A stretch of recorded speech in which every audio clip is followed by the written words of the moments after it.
manusia itu sangat rentan salah dalam pengambilan keputusan. Dan ini itu disebabkan oleh ego dan juga emosi. Ketika ego dan juga emosi digunakan dalam pengambilan keputusan, maka akan terlahir keputusan yang sangat buruk. Nah, keputusan yang sangat buruk itu bisa berdampak kerugian yang sangat besar, mulai dari kerugian finansial dan juga kegagalan dalam mencapai tujuan.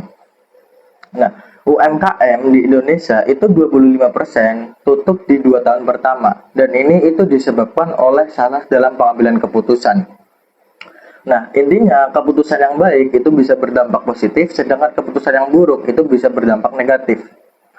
Tapi tenang teman-teman, di video kali ini saya akan membahas tentang pengambilan keputusan. Mungkin jika teman-teman menonton video ini, itu akan mengurangi persentase kegagalan dalam sebuah pengambilan keputusan.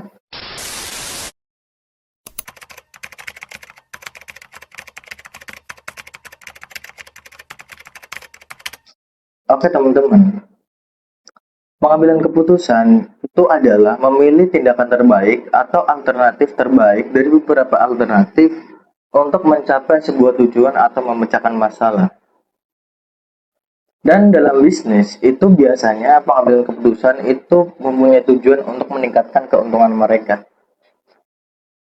Contoh ketika perusahaan ingin meningkatkan penjualan produk mereka, otomatis perusahaan tersebut itu memiliki beberapa alternatif. Mulai dari meningkatkan anggaran iklan digital di sosial media, terus meningkatkan kualitas produk mereka atau menggandeng influencer untuk melakukan promosi. Nah, ketika perusahaan memilih salah satu alternatif tersebut, maka itulah keputusan yang diambil oleh perusahaan tersebut. Nah, contoh dalam kehidupan sehari-hari, kalian itu memiliki sumber daya uang senilai Rp200.000 dan kalian itu ingin membeli buku prinsipil ekonomi dan juga ingin membeli baju pasukan revolusi. Nah, otomatis dengan uang 200 tersebut itu kalian tidak bisa membeli dua-duanya ya kan. Kedua produk tersebut. Otomatis kalian harus memilih salah satu. Nah, salah satu produk tersebut atau sesuatu yang kalian ingin beli tadi itu kan memiliki cost dan juga benefitnya. Nah, untuk membeli buku prinsip ekonomi itu memiliki cost senilai 167 ribu rupiah. Nah, sedangkan untuk membeli baju pasukan revolusi itu memerlukan cost senilai 170 ribu rupiah. Untuk benefit juga berbeda ya kan dari kedua produk tersebut. Nah, ketika kalian membeli buku, otomatis kalian akan mendapatkan benefit satu, tentu saja wawasan ya kan. Dan mungkin saja dari wawasan tersebut itu bisa menghasilkan uang di suatu saat nanti. Nah, ketika kalian membeli baju pasukan revolusi, itu kalian hanya mendapatkan benefit berupa kepuasan dan juga apa ya? Dan juga kepercayaan diri ketika memakai baju tersebut. Nah, ketika teman-teman memilih salah satu produk tersebut atau membeli salah satunya, itu adalah keputusan yang teman-teman ambil.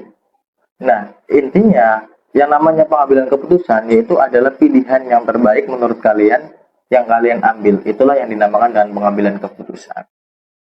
Nah, terus kenapa sih kita harus mengambil sebuah keputusan?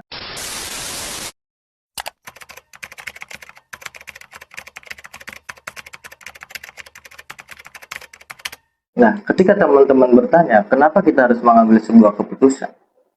Nah, kita bisa melihat bahwasanya manusia itu mempunyai sumber daya yang terbatas atau scarcity.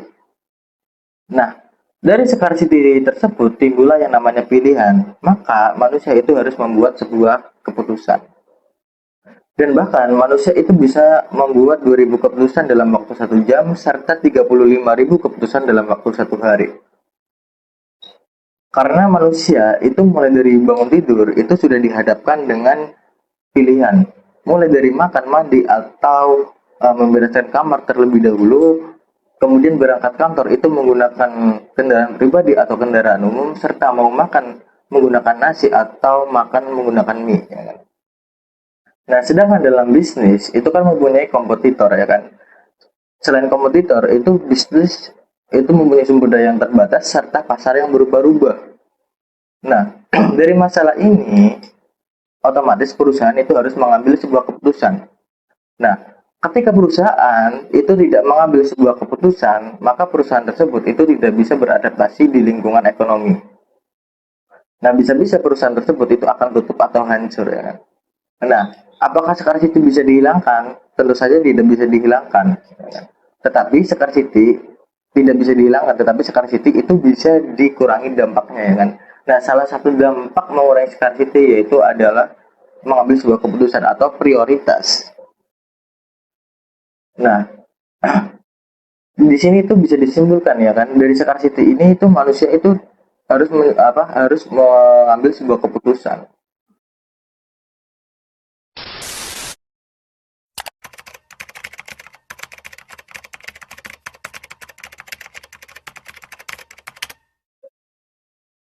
Oke teman-teman, manusia kan sering salah dalam mengambil sebuah keputusan.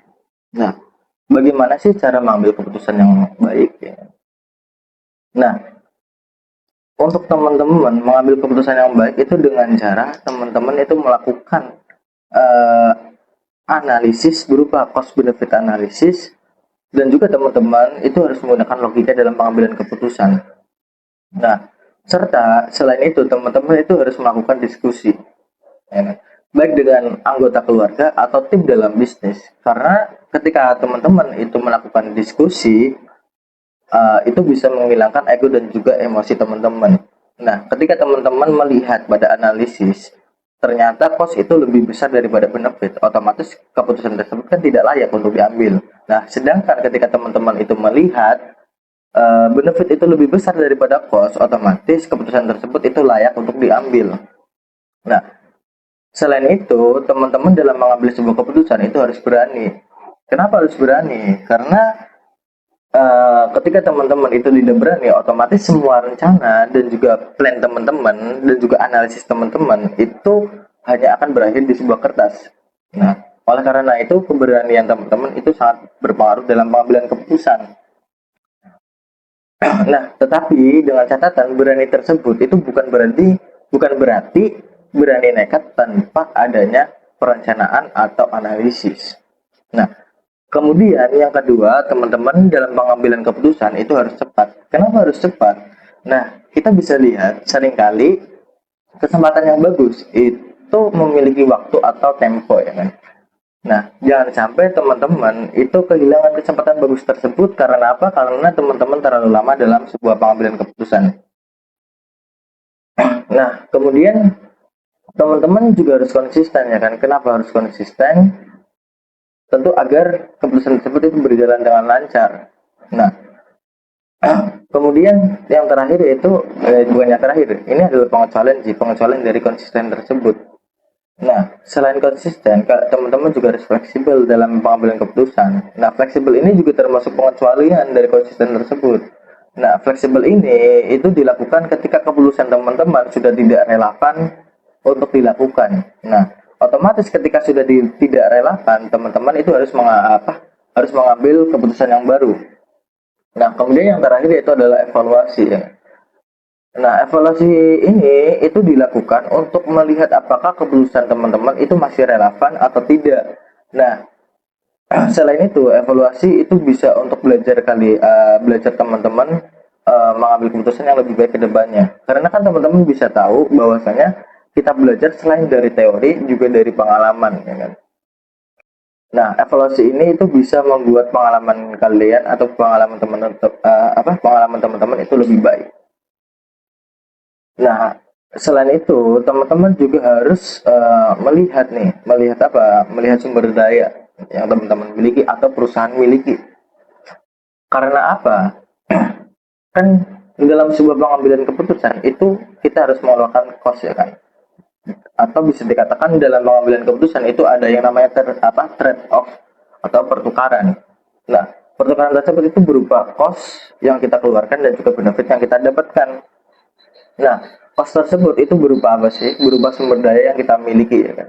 Nah, ketika sumber daya ternyata tidak memadai dengan cost yang kita keluarkan, ternyata sumber daya lebih sedikit atau tidak ada, otomatis pengambilan keputusan tersebut itu tidak bisa diambil atau tidak bisa dieksekusi.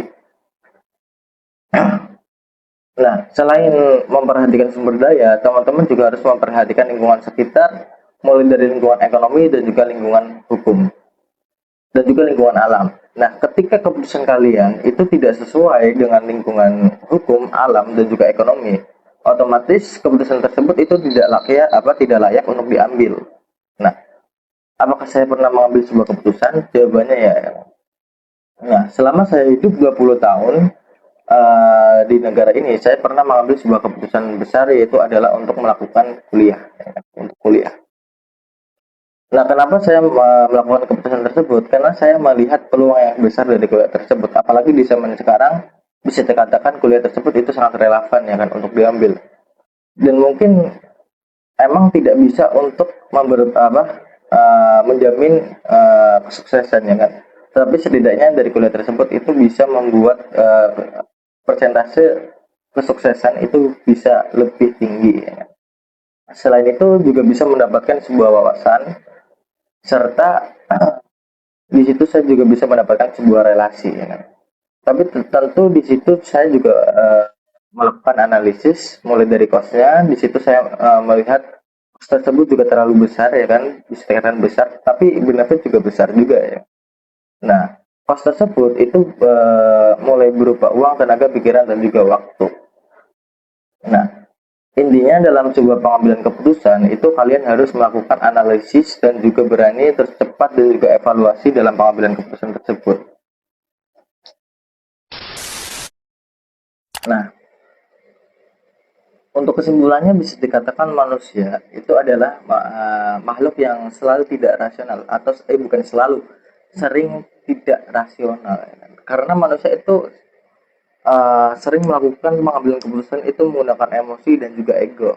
Oleh karena itu, dalam pengambilan keputusan kalian itu harus melakukan analisis CBA atau cost benefit analysis, dan juga teman-teman harus berani, cepat, terus konsisten, fleksibel, dan juga harus melakukan evaluasi.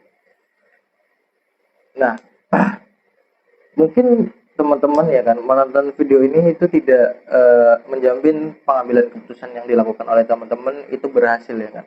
Tetapi setidaknya ya kan teman-teman itu bisa meningkatkan peluang persentase pengambilan keputusan yang terbaik. Ya kan. Selain itu juga teman-teman mungkin bisa lebih paham tentang pengambilan keputusan, dan saya di sini mengucapkan terima kasih telah menonton video saya, dan mohon maaf jika ada kata-kata yang salah, dan terima kasih. Dan jangan lupa teman-teman untuk selalu belajar, karena belajar itu bisa dikatakan investasi jangka panjang. Terima kasih. Wassalamualaikum warahmatullahi wabarakatuh.